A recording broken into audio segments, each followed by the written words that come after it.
Human carries alien girl across the Fireline, but human hears command codes using her name. Hello everyone. Before we begin today's story, I have a small favor to ask.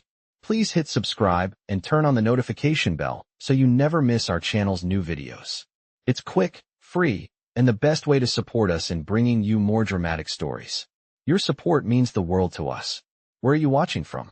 Drop your city or country in the comments below. Thank you very much.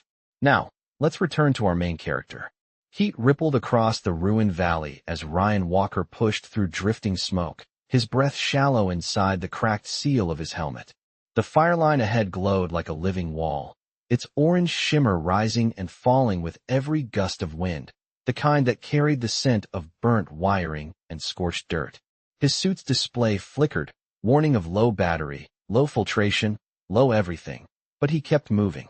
He wasn't supposed to be out here anymore.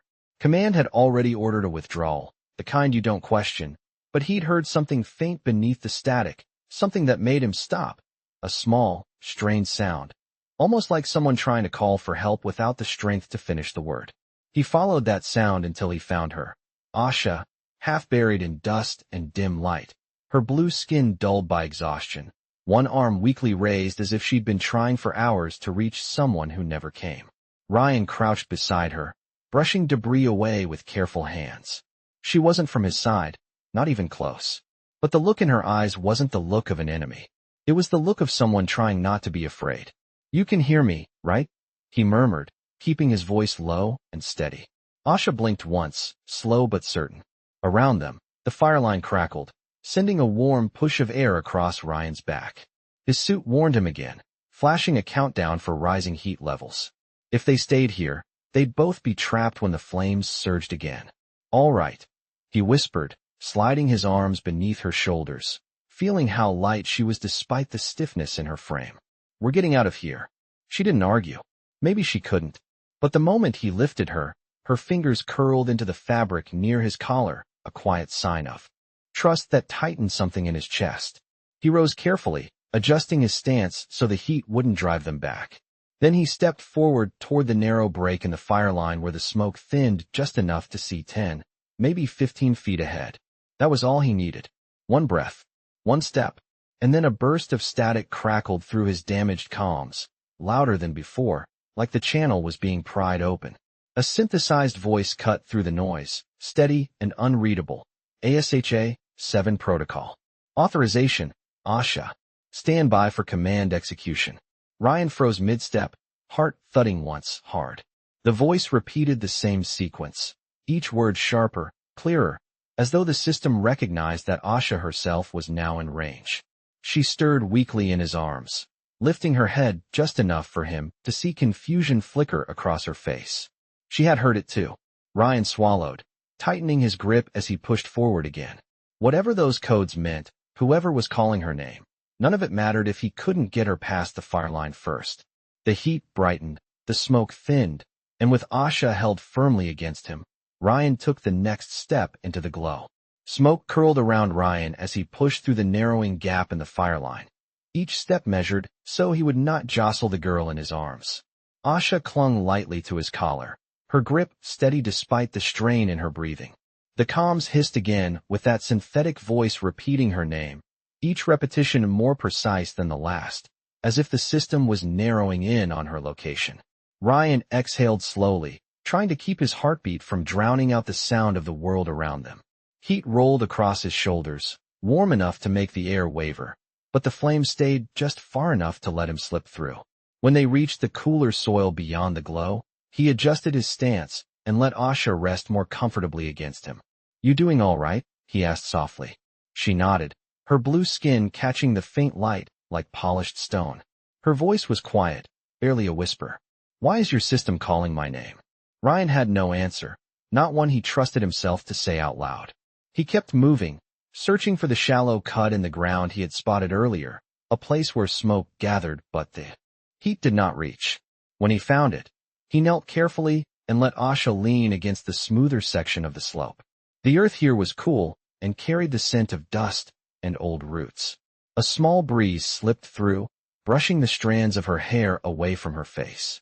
Ryan removed one glove to check the seal on his suit's air intake, tapping the cracked sensor until it steadied. His helmet flickered once more before clearing enough to show his surroundings.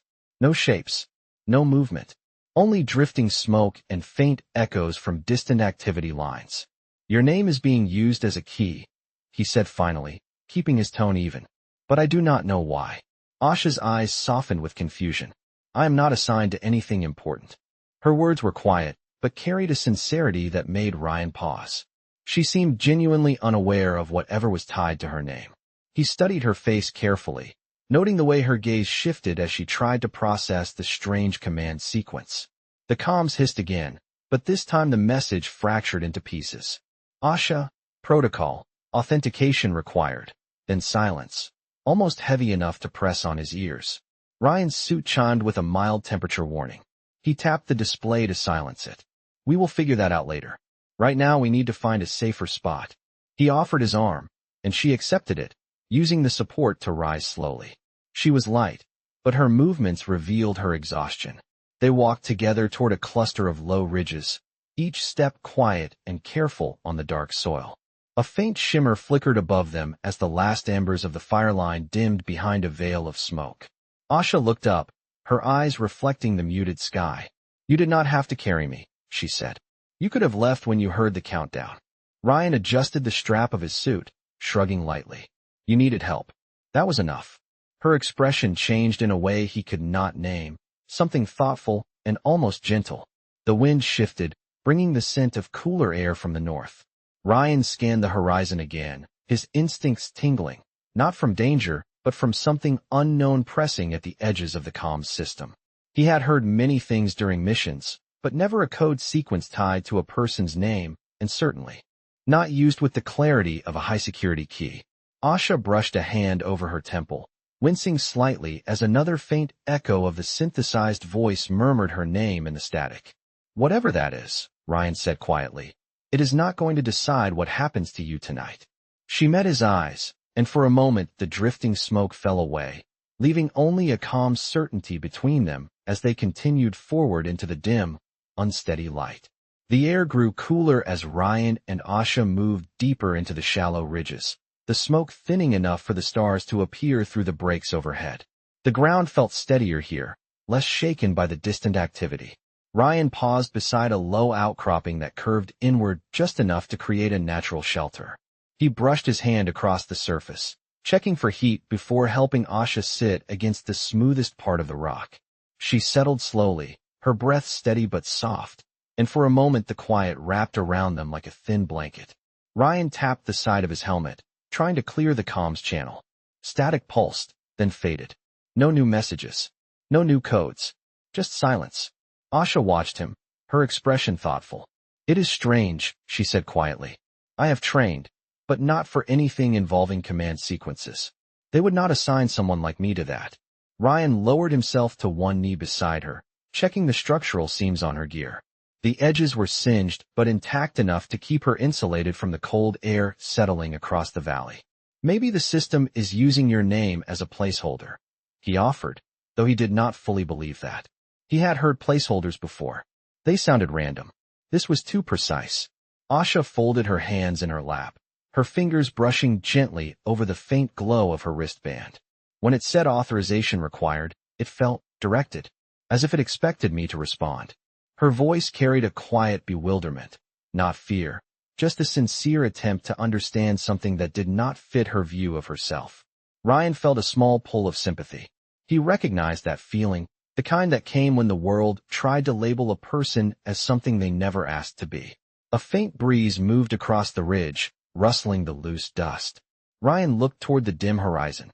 The Fireline was now only a soft ember glow behind drifting smoke, and all the activity had shifted farther south. They would have a little time before anyone searched this direction. He activated a small beacon on his wrist, set to passive scan only, just enough to detect movement within a few yards. Nothing pinged back. "Safe, for now." Asha's voice broke the silence. "You said earlier that helping me was enough." "What?" Ryan considered the question. He did not look at her immediately, instead tracing the edge of a crack in the rock with his glove. "Because you needed help," he said simply. And sometimes that is the only reason a person should need. She studied him, as if weighing the shape of those words. Is that common among your people? Ryan breathed out a soft laugh. Not always. But I would like to think it is common enough. Asha's shoulders relaxed slightly, her posture easing into something more natural. The dim light softened the blue of her skin and brought out the faint luminescent patterns near her temples. She seemed calmer now, grounded by his presence. But the calms betrayed that calm. A single, brief pulse crackled through, clearer than before, as if brushing the edge of a locked door. Asha authorization pending. Confirm identity. Ryan stiffened, turning his head slightly as if that would make the voice clearer. Asha's eyes widened, the sound pinning both of them in a sudden stillness. I did not do anything, she whispered. I did not answer it. You do not have to, Ryan replied, keeping his voice steady. The system might be reading proximity or some kind of recognition pattern. She lowered her gaze, her expression quiet. I do not want to be part of something like that. Ryan shifted to sit beside her, close enough for her to feel the steadiness in his presence. You are not a system, he said firmly. You are a person, and whatever that message wants, it does not get to define you. Asha's eyes lifted slowly, and in the faint starlight her expression softened with a mix of relief and uncertainty. The static faded once more, leaving them with only the gentle whisper of wind moving across the ridge as they waited for whatever the night would bring next. The wind shifted again, carrying cooler air across the ridge and stirring loose dust around Ryan and Asha as they sat beneath the gentle curve of the outcropping. The quiet was steady enough now that Ryan could hear the soft rhythm of Asha's breathing and the faint hum of her wristband as it recalibrated itself. He checked his suit display, relieved to see the temperature warning fade to a softer yellow. They had a window of time before anything changed, but he knew windows like this never stayed open long. Asha shifted slightly, leaning one hand against the ground to steady herself. I do not understand why a system would wait for me, she said softly. It feels as if something is reaching toward me, but it does not belong to me. Ryan looked at her, noting the sincerity in her expression. Then we treat it like noise, he said. A system is not a person. It does not decide who you are. She considered this quietly, her gaze softening. The faint glow of her skin caught the starlight, creating a gentle shimmer as she drew her knees closer. The breeze brushed along the ridge again, carrying the scent of cooling earth. Ryan tapped the scanner on his wrist, switching it to wide-range passive mode. The display flickered for a moment before showing a faint ripple of movement several hundred yards away, too distant to be a threat yet. He lowered his wrist slowly so Asha would not see the tension in his shoulders. She needed calm more than caution right now. Your world is very open, Asha said, looking toward the faint glow of the horizon. The sky feels taller than ours. Ryan glanced up at the stars, bright and scattered across the dark canvas. I always thought your world would be bigger. She smiled slightly, the curve small but genuine. It is busy, structured. Our skies feel full because there is always something happening. But here, the air feels wide. It feels like it invites a person to breathe. He looked at her for a long moment. That is the best description of this place I have ever heard. Her smile deepened just a fraction, but then her expression shifted as a soft pulse of sound brushed through the calms. Not loud, not urgent, just present, like a polite knock on a door. Asha authorization pending, the synthesized voice murmured. Awaiting confirmation. Ryan's pulse tightened, but he kept his voice steady. Ignore it. It is not talking to you. It is talking to a code that happens to share your name. She pressed her hands together, thoughtful. It feels strange to hear something say my name with no intention in it. It is like hearing a hollow echo. Ryan understood exactly. On missions he had heard his own name read from lists or identified in formal channels, and it never sounded like him. But this was different. Asha's name was being spoken as if it unlocked something, yet she had no knowledge of it. He reached into a small side pouch of his suit and retrieved a thermal patch. Here, he said, placing it gently near her shoulder. It will help with the cold. Asha accepted the warmth as it spread across her skin. You keep helping me, she said softly, even though it complicates everything for you. Ryan adjusted a loose strap on his gear, his tone quiet but firm. People matter. Systems do not. Asha looked down for a moment, absorbing every word as if storing them somewhere she could return to later. The scanner on his wrist flickered again, showing another ripple of movement, still distant but slightly closer than before. Ryan watched the display, then slowly closed his hand over it. They were not alone anymore. But for now, with the quiet air surrounding them and Asha breathing steadily beside him, there was still enough space to plan their next step. The faint movement on Ryan's scanner continued to drift at the edge of the display, steady enough to confirm it was not a natural shift in the landscape. Something, or someone, was moving across the valley. Ryan kept his hand over the scanner so Asha would not see the quiet tension settling into his posture. He did not want to worry her unless he needed to. The wind picked up, carrying a cool current down from the north ridges and lifting a loose strand of Asha's hair. She brushed it back gently, her expression thoughtful as she watched the dim horizon. "Your equipment keeps alerting you," she said softly. "Is something wrong?" Ryan weighed his response before speaking. "Not wrong. Just something to be aware of." He kept his tone even, almost casual. "Movement far out. Nothing close." Asha studied him for a moment, her eyes sharp despite her fatigue. "You are trying to protect me from concern." Ryan gave a quiet breath that might have been a small laugh. "Maybe, but it is also true. It is too far to matter right now." She nodded, accepting his answer, though the curiosity in her expression remained. The quiet deepened around them until only the whisper of dust shifting across the ground filled the air. Asha touched her wristband again, watching the soft glow pulse beneath her fingers. "Our devices are not supposed to connect with yours," she murmured. "They operate on different frequencies, different structures." Ryan looked at the gentle light in her wristband. "Then something is bridging that gap. Something intentional." Her gaze lifted to his, steady and open. "Do you believe I am connected to it?" Ryan shook his head slowly. "I believe your name is being used. That is very different." She considered that, drawing her knees slightly closer as if bracing herself against a thought she had not spoken yet. "In my training," she said quietly, "names were almost never used. We were identified by unit, by function, by purpose. Names were personal, not practical."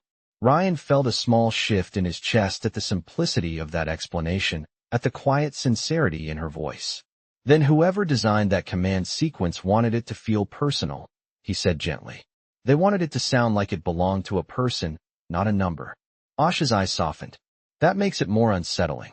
The scanner on his wrist flickered again, a gentle ripple of light expanding and then fading. Still distant. Still manageable. Ryan let the display dim so it would not draw attention. They had time to rest before deciding their next move. Asha looked up at the stars, her expression calmer than earlier, the tension around her shoulders easing. "I did not expect this night to feel quiet," she said. "After the chaos and the fire, I thought everything would continue to feel loud." Ryan leaned back against the smooth rock beside her. "Quiet has a way of finding people who need it." She turned her head slightly toward him, her voice soft. "Do you always say things like that?" Ryan shrugged lightly. "Not always. Only when they feel true." Asha's smile appeared again, faint but warm, and for a moment the uncertainty hanging over them loosened its hold. The air settled into a steady calm, the stars brightening as the smoke thinned even further. When the message called for confirmation, she asked, "What would happen if I answered?" Ryan looked at her, his voice steady and low. "We are not going to find out tonight. Whatever that system wants, it can wait. You are not responding until we understand what it means." She breathed slowly, the tension easing from her hands. "I trust you," she said quietly. The wind brushed across them again, carrying the scent of cooling earth and distant ridges, and Ryan let the moment settle, grounding them both as they prepared for whatever the night would ask of them next. The night settled deeper over the valley, stretching quiet shadows across the ridges as Ryan adjusted the last strap on his suit and let his eyes scan the horizon again. The movement on his wrist display had slowed, almost drifting in place now, but it was still there, steady as a heartbeat he did not trust. Asha watched him with calm curiosity, her posture steadier than before, the earlier strain easing as the thermal patch kept her warm. "You sense something," she said gently, "even when you try not to show it." Ryan exhaled a slow breath, the kind meant to release tension without drawing attention. "There is movement out there," he admitted, "but it is not close enough to worry about yet. I just want to be sure we understand what direction everything is coming from." Asha turned her gaze toward the far ridges, her expression thoughtful. My people would usually send recovery teams after a conflict, but they would not search this way unless they believed someone significant was missing. She paused, her voice lowering. And I am not significant. Ryan looked at her, his tone calm but unwavering. That might not be true anymore. Asha studied him, trying to understand his meaning, but before she could ask, the comms cracked faintly again. A gentle pulse, almost polite. Asha authorization pending. Standing by. The voice was clearer now, as if the system had found a stronger line through the static. Asha's shoulders tensed, the glow on her wristband shifting subtly. It keeps waiting, she whispered. What if it does not stop? Ryan shook his head. Systems follow patterns. They do not make choices. Whatever is searching for you is only following a program. It does not get to decide anything about your life tonight. She breathed in slowly, grounding herself. Her eyes lifted to the stars again, searching the quiet sky as if the answer might be written there. Where do we go when the night lifts? She asked. Ryan considered the terrain beyond the ridges. There is an old supply-run path about a mile north. If we reach it before dawn, we can follow it to a neutral zone. There should be shelter markers along the way. Asha nodded, but her brow furrowed. Will your people be there? Ryan hesitated, choosing his words with care. Possibly, but they will not expect us from that direction. Asha turned her head toward him, her expression softening with concern. You are risking a great deal for me. Ryan shrugged lightly. Risks are part of the job. People are the part you choose. Her eyes warmed with something quiet and sincere, but before she could respond, the faint tone of her wristband shifted, rising in pitch. A soft light spread across the band, forming a pattern Ryan had not seen before, like a sequence awakening from a long sleep. Asha stared at it, startled. I did not activate this. Ryan leaned closer without touching the device. The pattern pulsed in a steady rhythm, matching the cadence of the comm's voice. It is responding to the transmissions, he said. It must be linked somehow. Asha shook her head slowly. But this band only monitors my vitals. It should not connect to anything outside our medical systems. Ryan watched the glow carefully, noting how it brightened whenever the wind shifted toward the horizon where the movement had appeared earlier on his scanner. It is reacting to something out there, he said. Something searching for you. Asha touched the band lightly, her fingers trembling just enough to reveal her unease. I do not want to be claimed by a system, she whispered. Not by yours. Not by mine. Ryan met her gaze, steady and calm. You will not be. Not while you are with me. Asha held his eyes for a long moment, and in that quiet space the tension eased just slightly, replaced by something steadier, more certain. The night around them hummed softly, carrying the distant echo of the unknown, but for now they remained anchored together beneath the stars, preparing for whatever waited beyond the next ridge. The glow on Asha's wristband continued its steady rhythm, brightening whenever the wind shifted. Toward the distant ridge, Ryan watched it with quiet focus, measuring each pulse against the faint signals on his scanner. The movement out there had grown more consistent, no longer drifting but following a deliberate path, as if whatever was searching had chosen a direction and was committing to it. Asha held her wrist close to her chest, her fingers tracing the glowing lines with uncertainty. It feels like my body recognizes something my mind does not, she said softly, as if part of me is listening even when I try not to. Ryan shook his head gently. Your body is responding to a signal. That does not mean it belongs to you. The pattern on the band pulsed again, brighter for a moment, then softened. Asha exhaled slowly, and the cool night air turned her breath into a faint mist. What if the system is drawing closer? She asked, not because of a command, but because it thinks I am part of it. Ryan considered her words carefully. Systems make assumptions based on design, he said, not on understanding. Maybe your technology shares a frequency with something they did not intend to overlap. It happens more often than people admit. Asha lifted her eyes toward him, searching his expression. Then you do not believe I was created for something else? Something I was never told. Ryan met her gaze steadily. I believe you are a person, not a program. And that is enough. Her shoulders eased a little at that, and she let the wristband rest gently against her leg. The glow dimmed to a faint shimmer, steady but no longer insistent.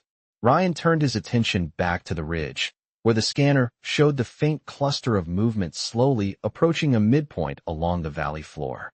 He was almost certain now that it was a search team, but he still could not tell who it belonged to. He adjusted the sensitivity on his scanner just as a faint, low-frequency tone rippled through the air. It vibrated rather than sounded, a soft hum shaping itself around the ridges, like something was sweeping across the valley.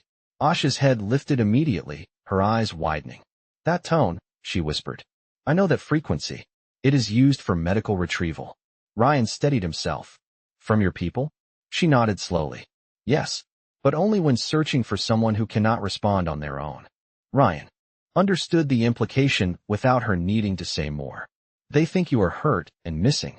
Asha looked down at her hand, then toward the horizon where the movement had been growing steadier. "If they find me with you," she said quietly, "they will assume the worst. They will believe you captured me or used me." Ryan's jaw tightened, but he kept his voice calm. "Then we make sure they do not find us." Asha hesitated. "My people do not always understand your intentions. They interpret actions by risk, not by compassion." Ryan gave a small, reassuring nod. "Then I will make sure they understand." The low-frequency sweep passed again, stronger this time. The wristband responded immediately, glowing brighter than before. Asha pressed her other hand against it, trying to muffle the reaction, but the pattern continued to pulse through her fingers. "It is calling to me," she whispered. "Not with words. With recognition." Ryan's eyes narrowed as he studied the band. "Can you turn it off?" She shook her head. "It is not a command function. It is automatic. It activates when my vitals drop or when my proximity to danger is high." Ryan took a slow breath. "Which explains why it triggered tonight." Asha lowered her gaze, reflecting on that truth. Above them, the stars glimmered through a break in the smoke as the wind shifted again. The scanner flickered once more, this time with a stronger ping. The search party had changed direction. They were heading straight toward the ridge. Asha looked at Ryan, her voice barely above a whisper. "They are coming here." Ryan steadied himself, grounding his next breath. "Then we will face them together," he said quietly. "And we will decide what happens next, not them." Asha's eyes softened, a quiet certainty forming in her expression as the wind carried the distant hum closer, signaling the moment their path would change. The distant hum deepened, spreading across the valley like a soft vibration that settled into the ground beneath Ryan's boots. He rose slowly, scanning the dark horizon while the faint glow of Asha's wristband reflected off the ridge wall beside her. The pattern pulsing across it had become steady now, no longer searching, almost as if the device recognized the incoming signal as familiar. Asha lifted her wrist, watching the glow with a conflicted expression. "They are close enough for my band to sync," she whispered. "It will guide them straight to us." Ryan moved to her side, crouching so his presence felt calm rather than urgent. "Then we move before they reach the ridge," he said. "We can travel along the lower slope. Their scanners will focus on the highest point first." She nodded, gripping his offered hand as she stood. Her balance wavered for a moment, but Ryan steadied her gently, letting her find her footing before he released her. The night air had cooled sharply, carrying the crisp scent of disturbed soil and charred grass. A distant shimmer of pale blue light appeared far down the valley floor, barely visible through the thin veil of smoke. Asha drew in a quiet breath. That color means medical support. They expect to retrieve someone who cannot walk. Ryan glanced at her, his voice warm. "They are in for a surprise then." She smiled faintly, but worry shadowed her eyes. "Ryan," she said softly, "if they see you with me, they may assume you prevented me from returning. They do not know your intentions." He understood, but he did not flinch. "We will explain." Calm and clear. Asha shook her head gently. Logic is not always their first reaction. Ryan paused, taking her meaning fully. "Then I will stay behind the ridge line. You can go to them first." Asha looked at him sharply, almost hurt. "I do not want to walk into them without you." The honesty in her voice settled over them like a soft weight. Ryan exhaled. "Then we stay together. But we stay smart about it." She nodded, relief softening her features. The hum grew louder, now layered with a subtle harmonic tone. Asha's wristband responded instantly, glowing bright enough to illuminate the faint dust around her hand. She lifted her arm slightly, startled by the intensity. "It has never done this before," she murmured. Ryan studied the light, noticing a faint rotating pattern within it, almost like a sequence unlocking. "It looks like it is preparing for something," he said quietly. Maybe an identification scan. Asha's voice grew tight. If it identifies me, it may send confirmation. Then we keep moving before that happens, Ryan said. They started along the slope, the ground uneven but manageable. Ryan kept his steps slow so Asha could match his pace without strain. The stars overhead glinted through the thinning smoke, lighting the path just enough for them to navigate. Every few seconds, the wristband pulsed again, responding to the incoming signal with growing confidence. It was no longer a question. It was a connection. Asha pressed her other hand over it, trying to dim the glow, but the light only softened slightly. It is reading me, she whispered. It is verifying my identity even though I am not responding. Ryan kept his voice calm. Identity is not the same as consent. You are not agreeing to anything. The slope curved slightly, revealing a small hollow between two low ridges. Ryan guided her toward it, hoping it would offer a momentary break from the scanners sweeping the valley. But before they reached it, the comms crackled sharply with a new tone, clearer, stronger, and unmistakably directed at them. Asha unit identified. Prepare for retrieval. Asha stopped, her breath catching. The wristband glowed bright as a beacon now. Ryan stepped closer to her, his voice steady and grounding. You are not a unit, he said. Say it with me. She looked up at him, eyes shimmering. I am not a unit. You are Asha, he said gently. A person. The hum grew louder still, the search party drawing near. But for the first time since the codes began, Asha's wristband dimmed by her own choice as she held his gaze. The night around them shifted, carrying the weight of a moment that would decide everything that came next. The harmonic tones settled over the valley like a soft net, stretching from ridge to ridge until the air itself felt tuned to a frequency Ryan could almost feel in his chest. Asha stood very still beside him, her wristband glowing with a muted pulse that no longer flared outward but held steady, as if waiting for her decision rather than demanding it. The approaching lights grew clearer through the thinning smoke, pale blue arcs sweeping gently across the ground in wide, slow passes. They were close enough now that Ryan could see the smooth motion of their devices, moving with the practiced calm of medical retrieval teams. Asha watched the light approach, her breath quiet and even. They think they are helping me, she said softly. They do not know I walked away on my own. Ryan stood just behind her shoulder, letting her feel his presence without guiding her. Then we show them the truth, he said. On your terms.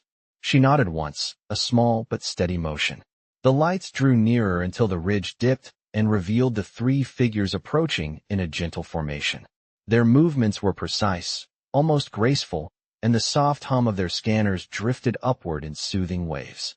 Asha stepped forward before Ryan could say anything, her posture upright, her shoulders squared with a quiet strength. Her wristband glowed brighter in response, and the scanners flickered in acknowledgement the moment they detected her. One of the figures slowed, raising a small device that projected a comforting tone. It matched the rhythm of Asha's wristband perfectly. Asha unit, the figure said in a calm, modulated voice, identification confirmed. Prepare for medical retrieval. Asha did not move. She kept her hands at her sides, calm and unmoving. I am not a unit, she said. Her voice was soft, but the stillness of the valley made every word distinct. The figures paused. A faint ripple crossed their lights, hesitating mid-pattern. Clarify, the lead figure said. I am Asha, she continued, her expression steady. But I am not a command key. I am not a programmed function. I am a person, and I choose to stand here. The lead figure lowered its projector slightly, the blue light dimming. Your vitals were flagged as critical, it said. Recovery protocol was initiated to ensure your safety. Asha looked down at her wristband, watching the glow pulse in gentle rhythm. I triggered this because I was frightened, she admitted. But he carried me out. He kept me safe. I am choosing to remain here with him. The figures turned their attention to Ryan, scanning him briefly with a neutral beam that washed across his suit. Human presence detected, the lead figure said. Context unclear. Ryan held his hands slightly forward, open and calm. I did not harm her, he said evenly. I carried her from the Fireline because she needed help. That is the only context. The figures processed quietly, their lights shifting through soft gradients as if considering more than their default protocol allowed. Asha stepped closer to Ryan, not hiding, simply choosing her place. Her wristband glowed more softly now, no longer calling, only reflecting her steady pulse. The lead figure responded at last, its tone warmer. Autonomous decision acknowledged. Medical retrieval not required. The lights dimmed further, signaling acceptance. Asha's shoulders lowered. Slightly, a quiet relief settling through her posture. The figures shifted back into formation, preparing to return the way they had come. Before turning away completely, the lead figure added, "Your declaration will be recorded. Identity recognized." Asha's breath trembled just once, but her expression held firm. When the figures moved back across the valley, their lights fading into the gentle haze, the wristband on her arm dimmed until it was no brighter than the stars overhead. Ryan stood beside her in the settling quiet, the wind carrying the last trace of the retrieval tone away from them. Asha looked at him, her voice soft but certain. "It listened," she said. "For the first time, it listened to me." Ryan felt the weight in those words, the truth of them echoing through the calm night. She lifted her wrist, now quiet, and lowered it slowly as if reclaiming something she had always deserved. The stars reflected in her eyes, steady and human in their quiet way, and in that still moment the valley felt wide enough for both of them to choose whatever came next.